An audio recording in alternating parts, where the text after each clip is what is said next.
సుమన్ టీవీలో మీ business promotions కోసం ఈ కింది నెంబర్ను సంప్రదించగలరు.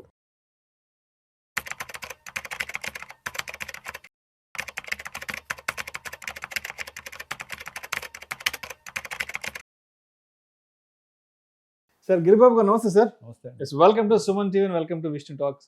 ఎస్, గిరిబాబు గారు రీసెంట్గా బెంగళూరుకి సంబంధించిన ఒక కపుల్, ఒక జంట ఫైనాన్షియల్స్కి సంబంధించిన ఒక 5 మనీ రూల్స్ చెప్పడం జరిగింది. అవి సోషల్ మీడియాలో బాగా వైరల్ అవుతున్నాయి.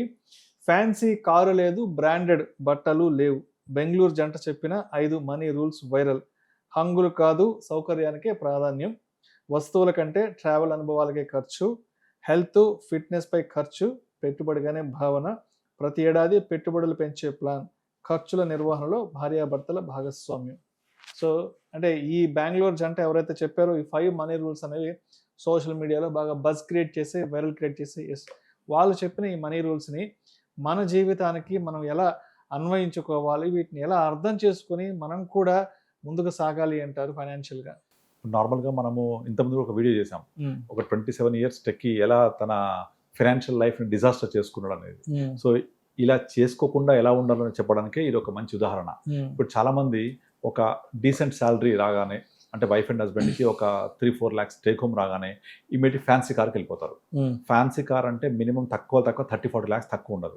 ఆబ్వియస్లీ 30-40 lakhs కార్ ఉంది అంటే దాని ఇంటీరియర్స్కి మళ్ళీ ఒక కొంత ఖర్చు అవుతుంది. 3-4 లక్షలు పెడతారు. ఈజీగా పెడతారు ఫ్యాన్సీ కార్. మంచి జూబ్లీ హిల్స్ లో, బంజారా హిల్స్ లో మంచి దానికి వెళ్ళి షోరూమ్కి వెళ్ళి మంచి ముస్తాబ్ చేస్తారు. ఇవన్నీ చేస్తే 45-40 లక్షల పైనే అవుతుంది ఫ్యాన్సీ కార్ అంటే. అంత కారు మనం తీసుకుంటే మనకు వచ్చే శాలరీలో ఎంత ఈఎంఐ కడితే క్లియర్ అవుతుంది అంటే ఆల్మోస్ట్ 6-7 years ఈఎంఐకి వెళ్ళిపోద్ది. అంటే మన యొక్క ప్రొడక్టివ్ ఇన్కమ్ అంతా కూడా ఒక అన్ప్రొడక్టివ్ ఎక్స్పెండిచర్ పెడుతున్నాం. ఇక్కడ మనం చూడవలసింది ఏంటంటే మనం చూడవలసింది ఫ్యాన్సీ కార్ కాదు, సౌకర్యవంతమైన కారు. మా పిల్లలకి కూర్చోడానికి కన్వీనియంట్ గా ఉందా లేదా, డ్రైవింగ్ ఈజీగా కంఫర్ట్ ఉందా, సేఫ్టీ ఉందా, that's all. That can be 10 lakhs 12 lakhs is okay. 10-12 lakhs అంటే పర్వాలేదు. ఒక 10 లక్షల లోన్ తీసుకొని కొనేసుకుంటే నెలకు 20-25 వేలు అయిపోతుంది. ఒక వైఫ్ అండ్ హస్బెండ్కి ఒక 3 లక్షల సాలరీ వస్తే 20 వేలు నాట్ ఏ బిగ్ ప్రాబ్లం. కానీ అదే 40 లక్షల కార్ తీసుకొని ఒక 10 లక్షల ముస్తాబు చేసి దానికి అన్ని ఈఎంఐలు తీసుకుంటే ఎంత డిజాస్టర్ అవుతుంది. సో అలా వెళ్ళొద్దు అని చెప్తున్నారు వాళ్ళు. అలాగే అంటే ఇంకా నెక్స్ట్ చదవండి. వస్తువుల కంటే ట్రావెల్ అనుభవాలకి, హెల్త్ ఫిట్నెస్ పై ఖర్చు, పెట్టుబడిగానే భావన. చాలా మంది ఏంటంటే ఇప్పుడు నార్మల్గా ఎప్పుడైనా సరే హెల్త్ అనేది మచ్ మోర్ దాన్ వెల్త్ అని చెప్తూ ఉంటాం. ఇప్పుడు హెల్త్ ఈజ్ వెల్త్ అని చెప్తారు కదా, నేనైతే హెల్త్ ఈజ్ వెల్త్ కాదు, health is much more beyond than wealth. ఇప్పుడు మీకు పెద్ద పెద్ద పొలిటీషియన్స్కి ఎన్ని వేల కోట్లు ఉన్నాయి, చనిపోయినప్పుడు ఏం తీసుకెళ్తారా? ఎవరు తీసుకెళ్లారు కదా.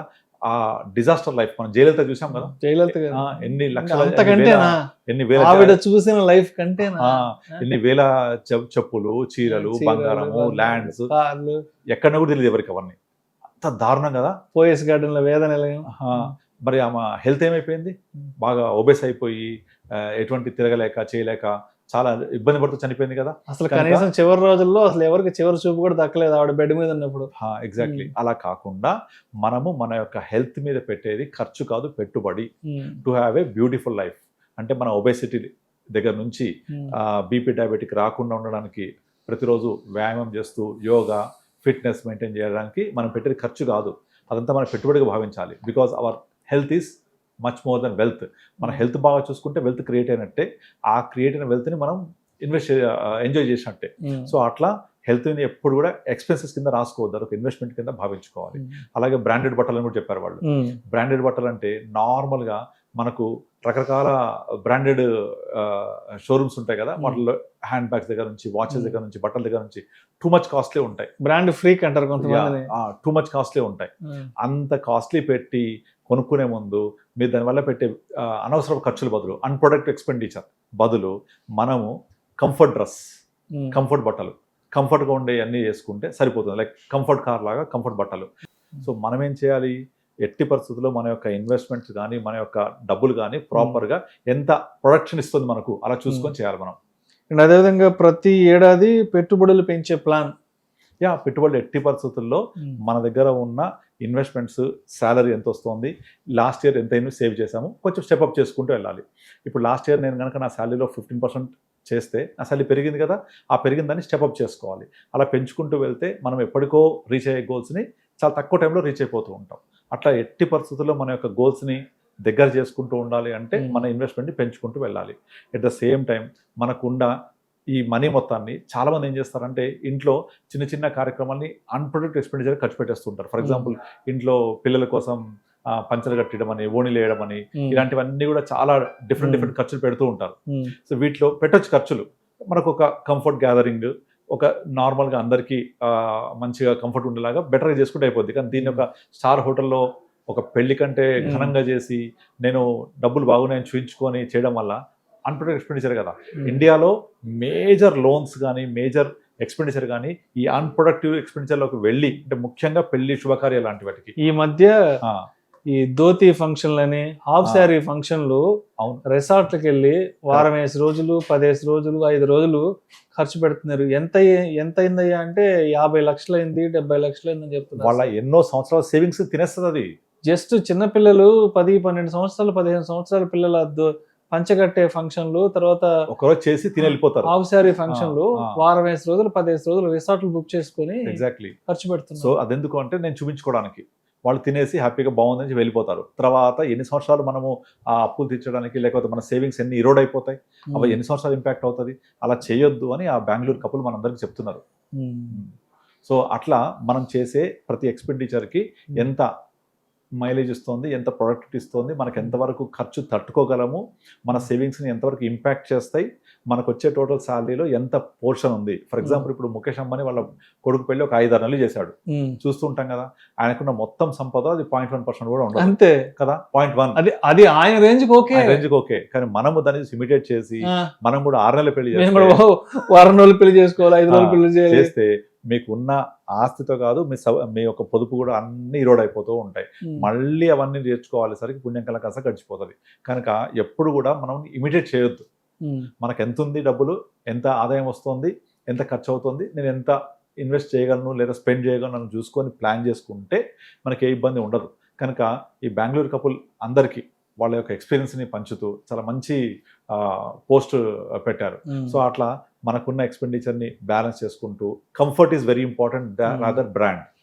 Comfort of clothes is important rather brand. ఇప్పుడు చాలా మంది బ్రాండ్ మోజులో పడి విపరీతంగా ఖర్చు పెడుతూ ఉంటారు, ఎందుకంటే బ్రాండ్ అది.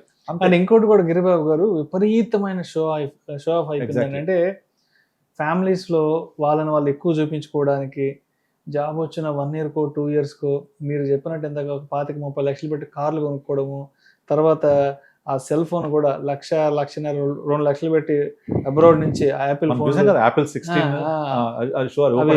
ఫారిన్ నుంచి తెప్పించుకోవడం. అంటే కేవలం ఆ ఇంట్లో ఉన్న మిగతా కుటుంబ సభ్యులకు కూడా మీ అందరి ఫోన్ల కంటే మా ఫోన్లే చాలా కాస్ట్లీయెస్ట్ ఫోన్లు, మేము వాడేది చాలా కాస్ట్లీయెస్ట్ కారు.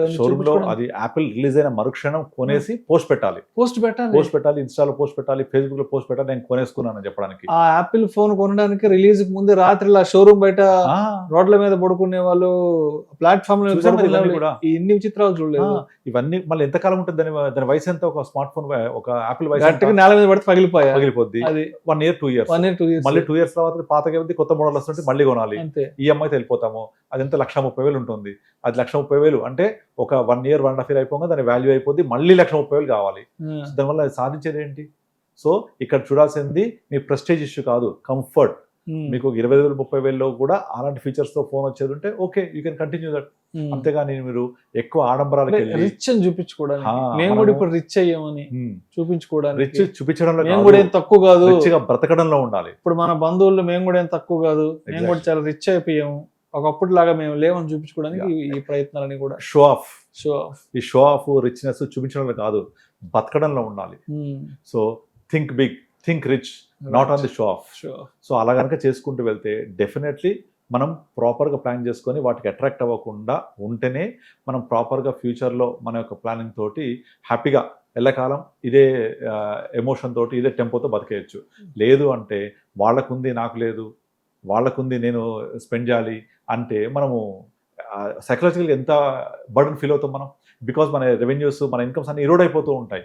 మన ఫ్యూచర్లో mandatory needs like retirement planning, children education, వాటిలో కాంప్రమైజ్ అవ్వాల్సి వస్తుంది. అందుకే వారెన్ బఫెట్ కోట్ ఒకటి ఉంటుంది, నీకు అవసరం లేని కొంటే అవసరం ఉన్నాయని అమ్ముకోవాల్సి వస్తుంది. So you will be forced to sell what you don't required. ఎందుకంటే నీకు ఏవైతే అవసరం ఉందో అది కాకుండా కొనుక్కుంటూ పోతే నీకు అవసరం అమ్ముకుంటాల్సి వస్తుందని చెప్పేసి అని చెప్తుంటాడు. అది చాలా చాలా కరెక్ట్ అది. Right sir. Thank you sir. Thank you so much Giribabu garu. Thank you అండి.